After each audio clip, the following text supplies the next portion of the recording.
had to go to urgent care yesterday. I had a cold that just symptoms wouldn't go away. I'm not contagious, don't worry, for anybody who's already shook my hand. Symptoms wouldn't go away, and somehow my throat was just getting worse and worse and worse. And one of the beauties of being married to a nurse is when you're, ailing, you can say, hey, look in my throat and tell me what's wrong with me. And so I did that yesterday morning, to which my wife said, ooh, your throat looks really swollen, and you might want to go to urgent care. I'm afraid you could have strep throat. Well, I don't have strep throat. Let me lead with that. Negative. Well, I had leadership retreat yesterday morning. Can't miss that, but throat's just feeling bad. So I go to urgent care. Strep test comes back negative, and I said, well, Doc, what do I do? She said, what do you do for a living? Well, I'm a pastor. She said, oh, so you probably want to talk tomorrow, don't you? I said, well, yeah, I'd love to. How many services do you have? I said, well, just one. And she said, well, good, because if you had more than one, I'd say you probably shouldn't do at least one of them. But why don't you do this? She said, why don't you just cut it short and tell them they can thank me?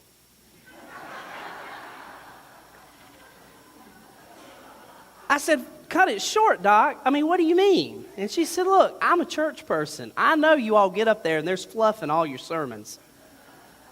She said, cut the fluff and get to the main point and rest your voice. So, what's the main point?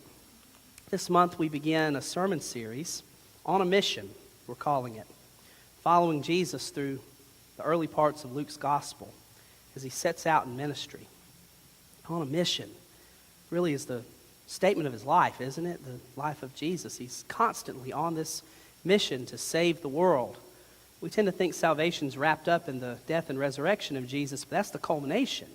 His entire life is this life of salvation and redemption that he grants and gives and bestows upon people. And we look at ways in which we can maybe join Jesus in this mission. And this week we talk about joining with Jesus. I don't know, you may think, well, that's easy enough. I'm joining with Jesus. I can agree with that. And I said, no, I don't want you to agree with Jesus. Too many church people agree with Jesus. You know the difference between agreeing and joining with Jesus? Agreeing with Jesus says, I agree with everything he has to say, and if you don't agree with me, then you must not like Jesus. Agreeing with Jesus is when we try to use little Bible verses as little Bible arrows to fire at people, taking them out of context most of the time. But it's to serve a point for an argument. We want to win. That's agreeing with Jesus. I'm not talking about that. I'm talking about joining with Jesus.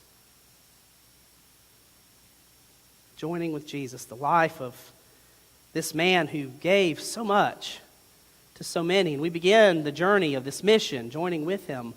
This morning, Jesus, the good little boy from Nazareth, he's built a name for himself out in the community. He's a wise preacher and teacher and interpreter of Scripture. And he's back home. We don't know why. Maybe he's visiting his mom. Maybe it's a holiday weekend. We preachers even, we need to go visit our moms sometimes too. And he's back, and he's in his home church, and it's all sweet and quaint. I can remember the first time I ever preached in my home church. And I can remember I was real nervous, and somebody ahead of time said, Ben, don't worry. You grew up here. They've watched. You just say your ABCs, and they'll think it's fabulous. That's how we treat our homegrown, isn't it? Isn't it just sweet that he's even up there? Look at him. I remember being Jesus' Sunday school teacher once upon a time. And now he's up and he's going to read from the scroll. Look how sweet this is. I had a part in his story. Only they're in for a surprise. He's handed the scroll of Isaiah. One thing that's important to note, rather than chapters and verses and all this other business, it's just this one long narrative. And when you're handed the scroll of Isaiah, you're handed a scroll of Isaiah. It's the whole thing's there. And so he goes and picks a particular section to share with his hometown crowd. The Spirit of the Lord is upon me to preach good news to the poor, to proclaim release to the captives, recovery of sight to the blind, to proclaim that the oppressed may go free. The day of the Lord's favor is here. He picks that section out and then says, today this has been fulfilled. And they're like, whoa, wait a minute, Jesus. You're supposed to preach some sweet, quaint little text about God's love and how fluffy it is. You're not supposed to challenge us with this business about good news to the poor and release to the captives and recovery of sight to the blind. No. We're good church people here. We agree with that stuff. We don't actually do it. It's challenging what Jesus has to say to his home church, isn't it? It's challenging what Jesus has to say to most any church. I think too often we get caught in the rhythms of Sunday in, Sunday out. Connecting with God is incredible. It's wonderful. And this majestic space that we have just invites a connection with God. And yet we should always be challenged with the question, connect with God, good. How does that lead you to change your life when you leave? Where are you going when you leave here? Back into your everyday lives, your busyness, your to-do list, your day in, day out, humdrum rhythms? Or are you joining with the mission of Jesus to proclaim good news to the poor, release to the captives, recovery of sight to the blind? What are you doing with your life that you might join in this mission? I think as we look at this, joining in this mission of Jesus this month, I think I want us to begin here. Because it can be easy to hear these words and say, oh, good, we're the privileged people who can give to the poor and, let's pray for the people in prison and, maybe we'll do these quaint little things. But I think there's more to what Jesus is calling us to do than just these distance things. I think it's a total change in how we see life and those around us. I think we need an increased sense of mutuality. Do you know what I mean by that? Mutuality is not where we look at someone who is poor and say, oh, how poor they are. Let's give a little bit to them. That's a good thing to do and makes me feel good. To see someone who's poor and to say, I can see in them the image of God too. I don't see them for their poverty, but I see them for their personhood. That they're made in God's image. Father Greg Boyle said that we should strive to cultivate a sense of compassion that looks at someone who is poor and stands in awe of what they have to carry, not in judgment of how they carry it. Do you hear the nuance in that? To stand in awe of the burdens that someone who is less well off than us, stand in awe of what they carry, not so much in judgment of how they carry it. The sense of mutuality is what leads us to say we don't other people who are poor or in captivity or blind for whatever it is, people who are less well off than us. Sense of mutuality actually sees in ourselves the same burdens. That I'm poor in spirit, that I'm captive to so many things, selfishness, self-centeredness, captive to expectations. I'm captive to all these things that lead me to places that's not joining with Jesus. That I'm blind to those around me and the goodness of God found in their presence, especially if they're different from me. And that when I can see my own brokenness, then I can look at those who are in poverty, captivity, blind, and in prison, all these things, and not see in them an issue or a cause or someone other, but to see in them myself, which is to see in them the presence of God. Because we're all children of God, aren't we? I mentioned Father Greg Boyle. He's an amazing man. If you don't know about him, I'd encourage you to go home and look him up. He started, 30 years ago, ministry in Los Angeles for recovering gang members called Homeboy Ministries. Homeboy Ministries is really cool. It's just this kind of evolving thing that Father Boyle has created that is, that Basically, it's a work program, but it's all kinds of work. Whether it's working in coffee shops, whether it's working, they've got this big warehouse of things that people come and shop and commerce and things, or it's job placement out in the community. But he gets these characters, and I'm talking inner city Los Angeles gang members who want to get out of gangs and find new life. And Homeboy Ministries takes them on, and they mentor them, and they love them, and they help them grow. Not because they're other, not because, they're somehow depraved, but because, as Father Boyle says, they want to return them to themselves. To remind them of who God made them to be in the first place, which is not a gangbanger, but a person of love and dignity. Father Boyle shared this amazing story at a commencement address. He was off doing a speaking engagement. And he said that he always likes to take his homeboys who have never flown before, because they always say, well, bring a couple. We want to know more about the ministry and all this stuff. Bring a couple with you. And so he always likes to take ones who've never flown because it's a real treat.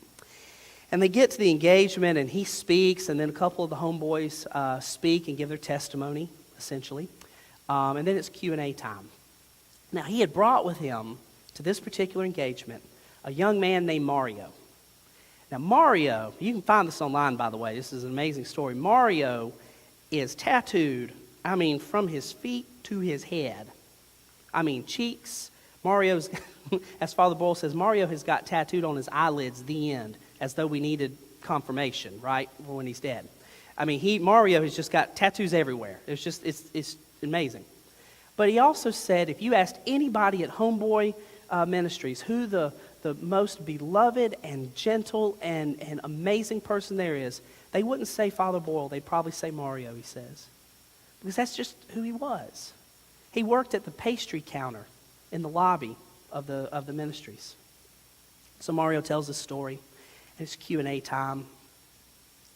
And a woman stands up, and she says, I have a question. First one out of the block. I have a question, okay? Question for Mario. Oh, Mario's terrified of public speaking, so he kind of trembles, and he comes up, and she says, you have 2 children, you said. What do you try to teach your children? Mario doesn't really know how to answer. He's kind of fumbling. He's getting emotional. And he just kind of blurts out somewhere along the way, I just don't want them to be like me. To which Father Boyle says, in that moment, that woman is overcome with tears. And she says to him, why would you not want your children to be like you? You're kind. You're gentle. You're loving, she says. I hope that your children can be just like you. Now, of course, it's an amazing moment, because at that moment, everybody cheers this heartwarming moment, and Mario's just crying, and it's just these, once-in-a-lifetime moments. But it's what Father Boyle says next that grabbed me. That in that moment, this woman was returned to herself by Mario, and she helped return Mario to himself. And you say, what does that mean? It wasn't gangbanger and soccer mom. It was child of God and child of God who saw one another beyond the labels and beyond the backgrounds and beyond all the other stuff, who had their eyes opened that they may see who they truly are looking at. That the past mistakes don't matter as much. That it's only the possibilities that lie ahead by the power of God. To join with Jesus means that we dare to join in a mission that says, just as we reach out to others, we do so only because Christ first reached out to us. Just as we dare to love others only because Christ first loved us. To proclaim good news to the poor and recovery of sight to the blind and set the oppressed free and proclaim the day of the Lord's favor is to say, I only have the privilege of doing that because that's what Christ is doing in my life on a daily basis.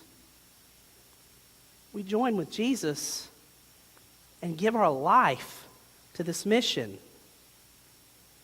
Not out of obligation or a sense of tradition, not because we just agree with them, but because that's what we were made for. Because we're acting out the very transformation that's happening inside of us as we reach out in love and concern for those outside of us. Thanks be to God.